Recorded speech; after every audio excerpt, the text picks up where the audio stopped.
So దాంతో ఇంకోటి next మనం చూడాల్సింది ఏంటంటే అసలు బంగ్లాదేశ్ గ్రాఫ్ ఎట్లా ఉంది. ఓకే, మనకు ముఖ్య డిఫరెన్స్ 1971ని ఇప్పుడు అసలు కంపేర్ చేయకూడదు. అప్పుడు హిందూ జనాభా 30% ఉండేది. మనం హిందూ జనాభానే కాకుండా అక్కడ ఉండే ముస్లిమ్స్ కూడా చాలా మంది పాకిస్తాన్ కి వ్యతిరేకంగా ఉన్నారు అప్పుడు. అవును, కానీ ఇప్పుడు ఏంటంటే ఇండియాకి వ్యతిరేకంగా అయిపోయారు. సో ఇండియాకి వ్యతిరేకం అయిపోయి ఎప్పుడైనా సరే ఆర్మీకి సరే వాళ్ళు బార్డర్ ని వాళ్ళు సేఫ్ గార్డ్ చేస్తారు, ఇంకా ముందుకు వెళ్ళాలంటే అక్కడ లోకల్ సపోర్ట్ కావాలి. కానీ మనకు అక్కడ సపోర్ట్ లేదు ఇప్పుడు. ఇంకోటి ఏంటంటే వాళ్ళ వెనకాల డీప్ స్టేట్ ఒకటి ఉంది, వాళ్ళు సపోర్ట్ చేస్తున్నారు. సో అది కాకుండా మనం చూసుకుంటే ఈ బంగ్లాదేశ్ మ్యాప్ లో చూసుకుంటే ఆల్మోస్ట్ మనకి భారతదేశం మ్యాప్ ఎలా ఉంటుంది అలాగే ఉంటుంది, ఇలా లోపల ఎలా ఉన్నట్టు ఉంటుంది. చిట్టగాంగ్ ఇక్కడ బ్రౌన్ కలర్ ఏవైతే ఉన్నాయో హిల్స్ అవి ఉంటాయి, కొండలు గుట్టలు అవి ఉంటాయి, మిగతా అంతా ప్లెయిన్. సో ఈ ప్లెయిన్ ఏరియాస్ లో వెళ్ళినప్పుడు ఏమవుతుందంటే ఇక్కడ లోపలికి వెళ్తే ఇక్కడ లోకల్ సపోర్ట్ చేయకపోతే మన వాళ్ళు ఇక్కడ ఇరుక్కుపోతారు అనమాట. వాళ్ళని ఇంకా బయటికి తీసుకురావడానికి దానికి కష్టపడాల్సి వస్తుంది.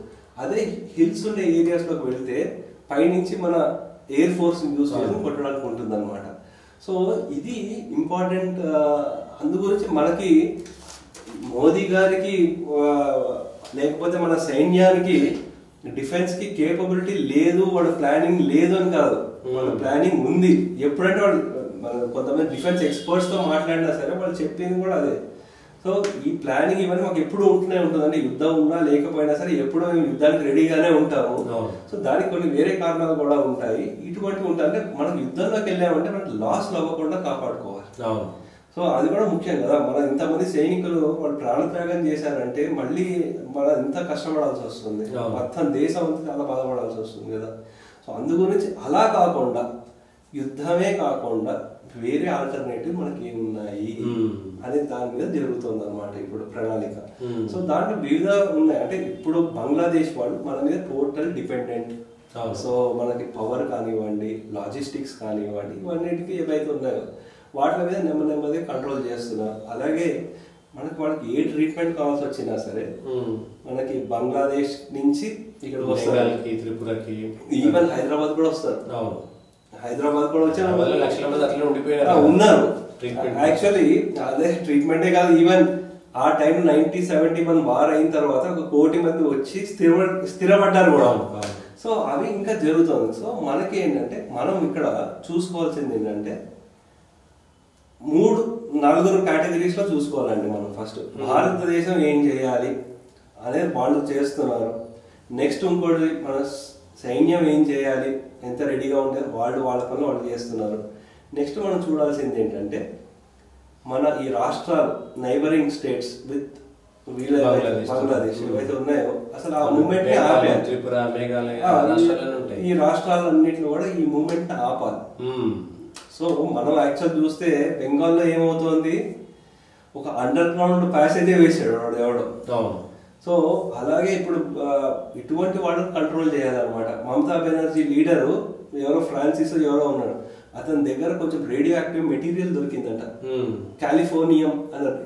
1 గ్రామ్ 17 కోట్లు అటువంటి రేడియో యాక్టివ్ మెటీరియల్ దొరికింది. సెర్చ్ చేయండి, ఎవరైనా సెర్చ్ చేసి చూసుకోవచ్చు. సో ఇంత డేంజరస్ గా ఉంది అక్కడ పరిస్థితి. వాళ్ళేంటి బంగ్లాదేశ్ నుంచి రెచ్చగొడుతున్నారు, మీరు ఇండిపెండెంట్ గా అయిపోండి వెస్ట్ బెంగాల్ అని రెచ్చగొడుతున్నారు. సో వీళ్ళని నియంత్రించాలన్నమాట. అక్కడ ఉండే ఓటర్లు వాళ్ళతో మనం ఇంకా జాగృతి కలిగించాలి. కఠిన నిర్ణయాలు తీసుకోవాలంటే మోదీ గారు తీసుకోవాల్సిన అవసరం ఉంది. సో అట్లాగే రేప్ కేసు అయింది, డాక్టర్ రేప్ కేసు. సో వాటిలో ఇవన్నిటిని తీసుకుని మమతా బెనర్జీ గారిని కంట్రోల్ చేయాలి. దేశ హితం గురించి ఆలోచించాలి. సో అస్సాంలో ఎలాగో హిమంత బిశ్వ శర్మ గారు ఉన్నారు, త్రిపురలో కూడా బీజేపీ గవర్నమెంట్ ఉంది. సో మిగతా కూడా ఏమైతే అక్కడ టైట్ చేయాల్సిన అవసరం ఎంతైనా ఉంది.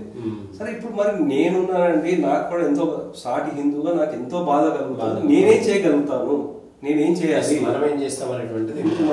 నేనేం చేయాలి ఇప్పుడు? సరే మోదీ గారు చేశారు చేయలేదు ఏమున్నాయి డిబేటబుల్ పాయింట్. ఓకే, పోనీ హిందూగా నేనేం చేస్తున్నా, నా సాటి హిందూకి ఏదో ఒకటి అవుతున్నప్పుడు. సో మనం ఏంటంటే ఈ గ్లోబల్లీ మనం కూడా అవేర్నెస్ తీసుకురావాలి. అవేర్నెస్ ఎలా, ఇప్పుడు మనం చూసుకుంటే అక్కడెక్కడో గాజాలో ఏదో జరిగితే ఇక్కడ పెద్ద పెద్ద మేధావులు అందరూ ఆల్ ఐస్ ఇన్ రైస్ అని పెట్టేసి ట్రెండింగ్ చేసి ఇవన్నీ వీళ్ళు ఎవ్వరూ మాట్లాడలేరు. వాళ్ళు ఎందుకు మాట్లాడట్లేదు? ఎందుకంటే అక్కడి నుంచి వాళ్ళకి ఫండ్స్ వస్తున్నాయి కాబట్టి వాళ్ళు ఏంటి లేదు మీరు ఇలా చేయకపోతే మా వర్గం వాళ్ళు మీకు ఓట్లు వేయరు అని బెదిరింపులు వస్తున్నాయి. అందు గురించి ఏం చేస్తున్నారు వీళ్ళు, సరే అలాగే చేద్దాం, ఏముంది ఒక ట్రెండే కదా, ఒక ట్వీట్ లో అమ్మ ఒక సెలబ్రిటీ పెట్టాడంటే అవును నిజంగానే ఏదో అయిపోతుంది, అసలు ఇన్హ్యూమన్ గా అయిపోతుంది, అసలు వాళ్ళు ఇన్ని బాధలు పడుతున్నారు. ఎవరికైనా సరే అండి అటువంటివి జరగకూడదు, కానీ జరుగుతుంది కదా. మీరు అన్ని చోట్ల సమంగానే ఉండండి. ఇన్ని వీడియోలు చూసినా సరే మీరు ఏం చేయకుండా నేను మొద్దు నిద్రలో ఉంటే కుదరదు కదా. సో అందువల్ల ఒక హిందువుగా మనం ఏం చేయాలంటే ఈ అవేర్నెస్ తీసుకురావడానికి వివిధ సంస్థలు ఈ వాళ్ళకి ర్యాలీస్ కానీ ఇటువంటివి చేస్తున్నారు. డెఫినెట్లీ చేయండి, పార్టిసిపేట్ అవ్వండి. ఇక్కడ నుంచి 3 కిలోమీటర్లు ఇక్కడే హైదరాబాద్ దగ్గర ధర్నా చౌక్ ఉంది, ఇక్కడ దగ్గర ఇవన్నీ జరుగుతుంది కదా, చేయండి, ఏమవుతుంది. సో ఇంతమంది ఉన్నారంటే వాళ్ళకి అక్కడ ఉండే హిందువులు కూడా అరే మన గురించి ఇంత తాపత్రయించి ఇంతమంది ఉన్నారా అని వాళ్ళకు కూడా మనోధైర్యం ఇచ్చిన వాళ్ళం అవుతాము. సో అలాగే కాకుండా ఇంకోటి ఏం చేయొచ్చు అంటే ప్రతి ఒక్కళ్ళు సోషల్ మీడియాలో ఉన్నారు, ఇన్స్టా, ఫేస్బుక్, ట్విట్టర్,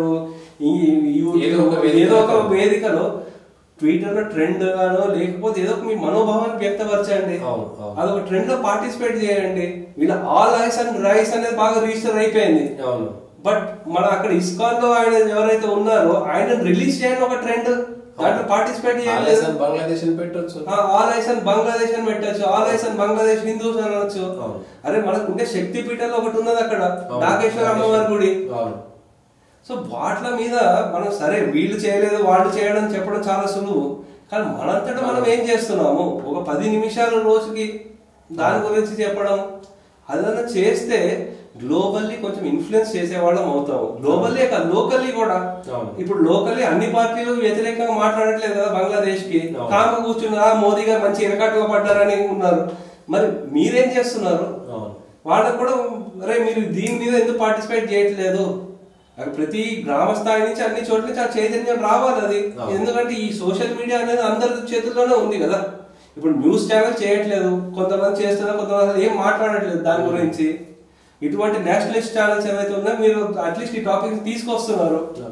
సో కొంతమంది అందుగురి ఇటువంటి అందరి దగ్గర సోషల్ మీడియా కూడా ఉంది, ఎక్కడ వెళ్ళిన న్యూస్ ఛానల్స్ కూడా ఇవి వెళుతాయి. కాబట్టి దయచేసి అందరికి, మన హిందువులకు అందరికి మీరు ధర్మ పాలన తర్వాత ఫస్ట్ ధర్మ రక్షణ చేయండి. ధర్మ రక్షణ తర్వాతనే ధర్మ పాలన.